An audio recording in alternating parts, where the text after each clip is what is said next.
Well, hello everybody, this is John and welcome to my channel.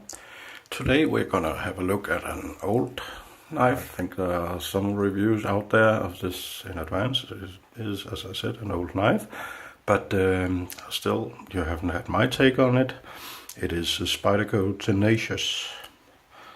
A bit of history. I think this knife has been around for roughly 7-8 years, so I guess there's a ton of reviews out there, but well, I'll give you my take on it and talk something about my little prejudices and so on, and hopefully I can add something to the rest of the reviews. To be honest with you, Spyderco has never, their designs has never really said anything to me. I think they are a bit ridiculous. Lots of them looks and seems like a pancake in the pocket, because you have a very, very big footprint from this knife because of the big hole. Well, I chose this one because I thought this was about the least ridiculous of the knives, and I thought it looked, since I'm not very fond of the designs of Spyderco, I thought this looked less Spyderco-ish than so many others. I still find them a bit ridiculous, but I have to tell you that this knife actually has grown on me, and I kind of get why many of you like Spydercos, but I have to maintain that I really am not fond of their designs. But this turned out to be quite a nice knife, and I'm gonna go through it with you and tell you a bit about the good and perhaps some bad that I noticed.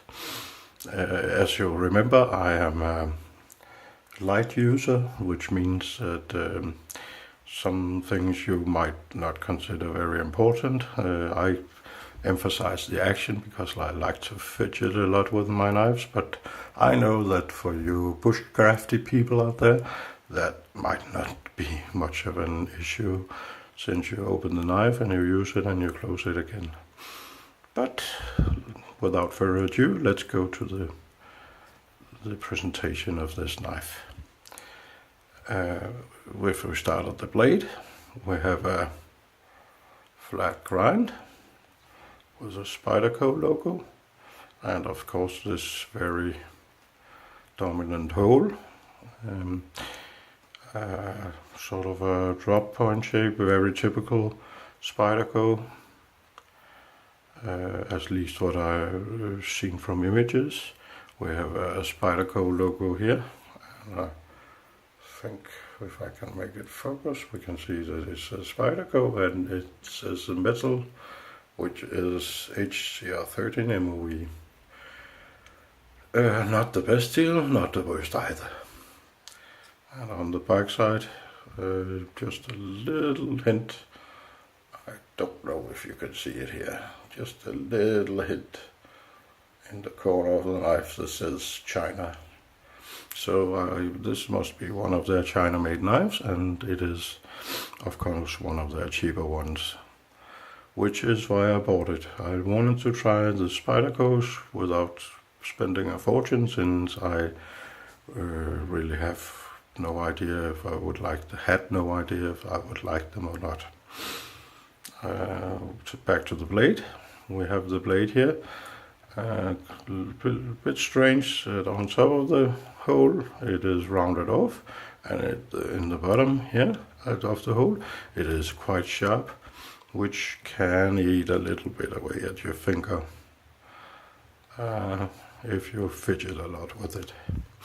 And then of course the very prominent ramp here with a good jimping, actually quite nice, very, very grippy indeed.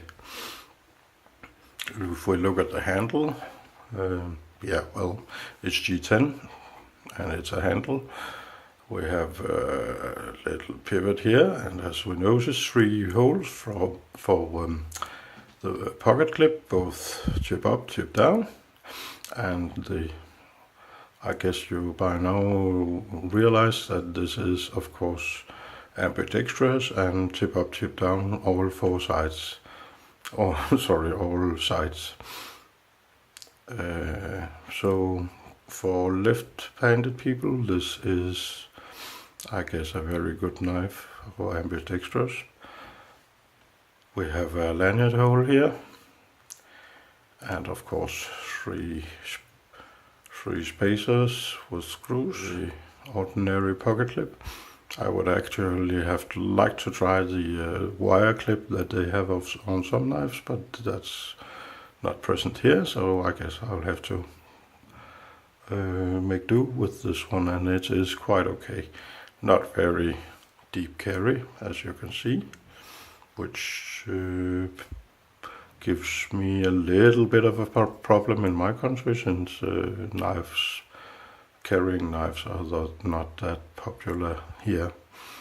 Neither by the law nor by other people. But I carry many of my knives floating in my pocket instead, and that works too. Very little pivot screw, and it is Torx T8 and T6 on the spacers. If we look at the fit and finish, it is rounded off a little tiny bit. It's not so that it's not sharp on the spine of the blade. As I said, a bit sharp at the bottom of the hole. If we look at the handle, very nicely chamfered and rounded off, and everything fits nicely here. And even on the back side, no gaps or anything significant. Lock up roughly 50-60%, which is quite alright. And then we see that this is a liner lock. No lock stick whatsoever. And if I close it, it is not perfectly, but almost perfectly centered.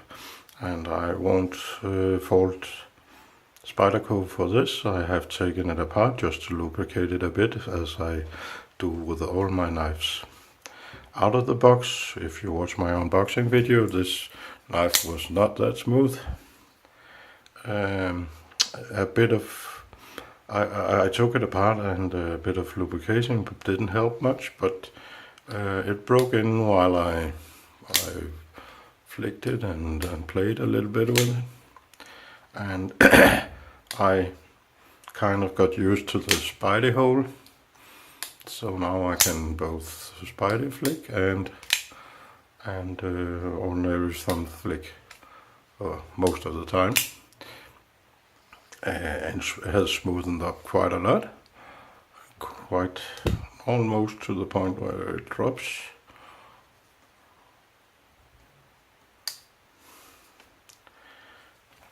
Nice detent, not too strong, not too soft, but quite nice and not easily to shake out. I guess I can do it if I shake hard enough, but it's quite okay.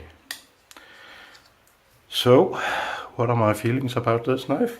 Well, to be honest, as I said to you, I really don't like the designs very much, but it grows quite a bit on me, this one, and I quite like it.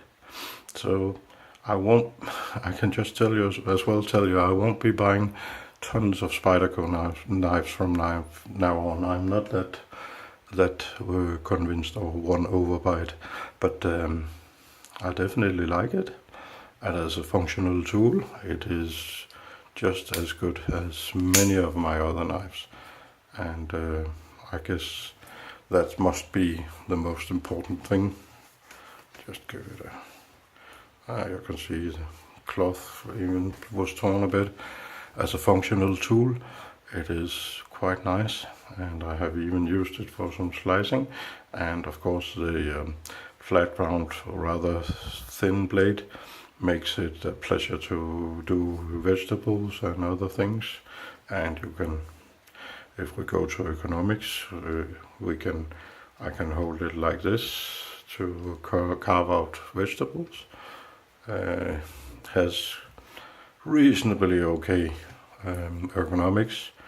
It doesn't fit quite as well in hand as some other knives I've got, but it sits there. And for reverse grip, even actually a little bit better. And draw cut, well, it's okay.